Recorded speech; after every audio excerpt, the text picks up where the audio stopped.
আপনার বাংলাদেশে তো একমাত্র নেসলে কোম্পানি না আপনার আনে, তাহলে এটা আবার কারা? একটা নকল পণ্য হয়, এটাকে আপনি 600 টাকায় বিক্রি করতে পারেন? ভোক্তা অধিদপ্তর থেকে এসেছি আমরা। এগুলো কোথা থেকে আসছে? ইন্ডিয়ান। আপনাকে কে দিয়ে গিয়েছে? এগুলা কোম্পানি দিয়েছে। সেই রসিদ রাখছেন? কোন কোম্পানি দিছে? এই যে আমদানিকারকের তো তথ্য দেওয়া আছে, আপনাকে কে দিল সেটার তথ্য নাই? জি আছে আছে। রিসিটটা দেখি। এই কাশ্মীরি মির্চটা দেখি, এই যে কাশ্মীরি এটা তো নাই আছে। শুনেন, যদি বিদেশি আইটেম হয় অবশ্যই বিদেশি আইটেমে প্রোডাক্টের গায়ে আমদানিকারকের প্রাইস দেওয়া থাকবে, সেটা দেখে আপনারা আনবেন, কাস্টমার ওনারা তো নিবে। সবই জানে। আর আপনি যে আনলেন, আপনি দামটা কত, একজন কাস্টমার এই জিনিসটা কত দিয়ে কিনবে বাংলা কই টাকায় দেখেন, লেখা রসিদ থাকতে দেখেন। হবে। আপনি যেহেতু এটা নিয়ে আসছেন বিক্রির জন্য, ওটা দেখে তো আপনাকে আনতে হবে। নানো ক্রিমটা একটু দেখেন। এই আচ্ছা, এই যে নেসকাফিটা দেখি, এই যে এটা অরিজিনাল লেখা, এই যে এটা ইম্পোর্টার কারা দিয়েছে দেখান তো। 170 গ্রাম, 170 গ্রামের এটা কে সমস্যা। চায়না বললো? এটা কি? নেসলে তো আপনার বাংলাদেশে তো একমাত্র নেসলে কোম্পানি না আপনার আনে, তাহলে এটা আবার কারা? এটা তো নকল পণ্য, এটা তো আমাদের অভিযান হয়েছে অনেকবার। এই শুনেন, আপনাদের এসব প্রোডাক্ট কোত্থেকে আনেন? আপনাদের তো নকল প্রোডাক্ট ম্যাডাম। কিন্তু ইয়ে আছে, এই যে ডানো 170 গ্রামের যেটা, এটা কিন্তু আমরা নকল পেয়েছি। 170 গ্রাম, 160 গ্রামের একটা পাওয়া যায়, 170 গ্রামের একটা নকল পাওয়া পণ্য যায়, আছে। বুঝতে পারছেন? 170 গ্রামেরটা আমরা কিন্তু নকল পেয়েছি, এবং এটার কোনো বৈধ ডিলার নেই। আপনারা যাদের থেকে নেন এইসব জিনিস সাপ্লাই দেওয়ার জন্য কিছু লোক আছে, ওরা দিয়ে যায়। আপনারা ডিলারদের থেকে, কোম্পানির থেকে সরাসরি নেবেন। এটা তো নকল। একটা থাকে যে আপনার ডাউট থাকতে পারে, এটা তো আমাদের অভিযান হয়েছে, কারণ এটা তো নেসলে কোম্পানি ছাড়া অন্য কেউ আনে না।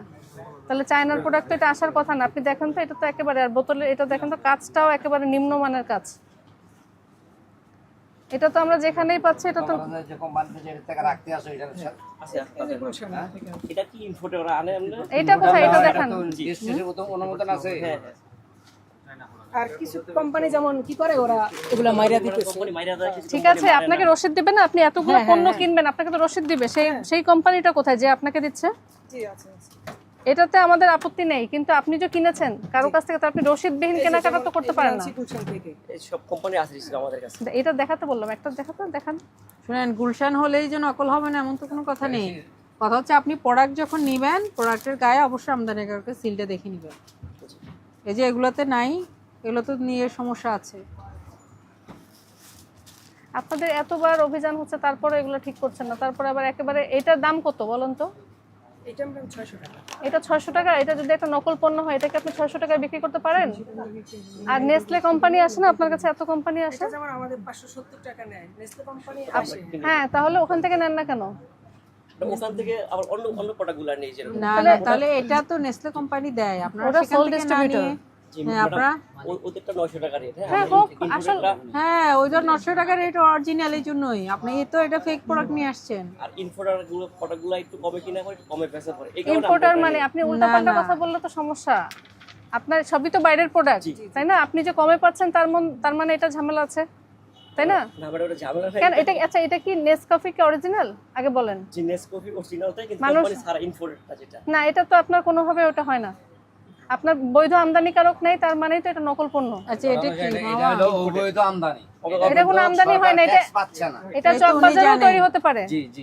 আপনি যে জেনে শুনে অথবা না জেনে শুনে, এরকম আপনারা জেনে শুনে বিক্রি করেন, বুঝতে পারছেন? আপনি জানেন যে এটা কোম্পানির অরিজিনাল প্রোডাক্ট আছে, সেটা আপনি বিক্রি না করে আপনাকে কমে দিয়ে যায় একজন, তার সেটা বিক্রি করছেন। যেমন এটা 3 পিস রাখছি আমরা, এটা 6 পিস রাখছি। এটা সব নামিয়ে ফেলেন, এটা ফেরত দিবেন। আর অভিযান টিম আসলে আপনার প্রতিষ্ঠান বন্ধ করে চলে যান কেন? অন্য প্রতিষ্ঠান তো বন্ধ হয় না।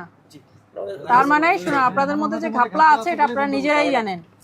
আপনারা আমরা এখন যেহেতু আপনারা প্রতিষ্ঠান বন্ধ করে চলে যান, আপনারা জেনে শুনে যে এই জিনিস বিক্রি করছেন এটা বোঝাই যায়, বুঝতে পারছেন? এই জিনিস বিক্রি করা যাবে না।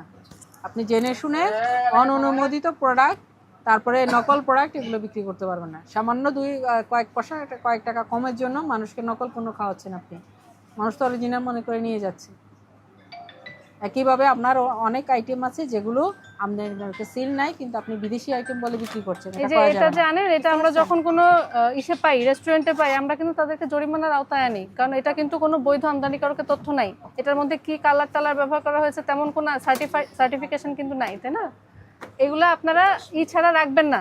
ইম্পোর্টেড সিল ছাড়া। আপনাকে আজকে সতর্কতামূলকভাবে আপনার ভোক্তা অধিকার আইনের 37 ধারায় 50,000 টাকা জরিমানার বিধান আছে, আপনাকে সতর্কতামূলকভাবে 3,000 টাকা জরিমানা আরোপ করা হলো।